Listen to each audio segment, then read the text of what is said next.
रे पटना कपारे काहे हाथ लगे बड़े रे। का बताई भाई, बहुत परेशान बानी। वो कैसे? शादी का कनो बहुत ज्यादा परेशान बानी भाई।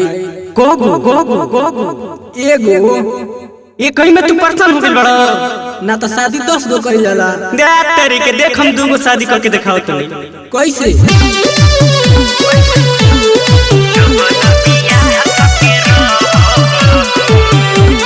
Music by Rajeshwar Yadav, Mahalakshmi Recording Studio, Delhi. हरे राम कहबहो, डबल बियाह कके रहबहो। हरे राम कहबहो, डबल बियाह कके रहबहो। तनी होए रानी हो कि तनी परेशानी, खर्चा के मार भल सहबहो। हरे राम कहबहो, डबल बियाह कके रहबहो। हरे राम कहबहो, डबल बियाह कके रहबहो।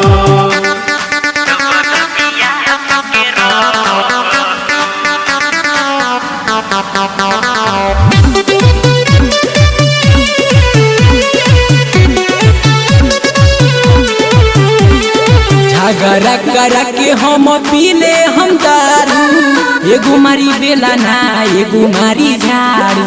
ठीक रही ना? झगड़ा करो हम बिहरा हजार, एगो मारी बेला ना तो एगो मारी झाड़ू। मठनी के मठनियन मोह बहो, डबल बियाह कके रहबहो। हरे राम कहबहो, डबल बियाह कके रहबहो। हरे राम कहबहो, डबल बियाह कके रहबहो।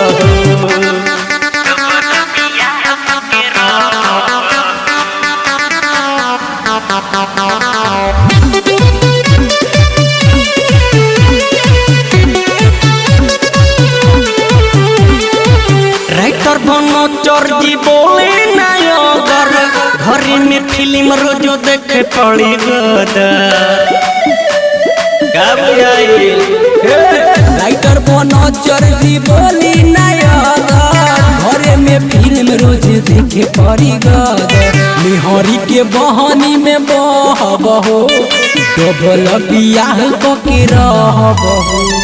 हरे राम कहबहो, डबल बियाह कके रहबहो। हरे राम कहबहो, डबल बियाह कके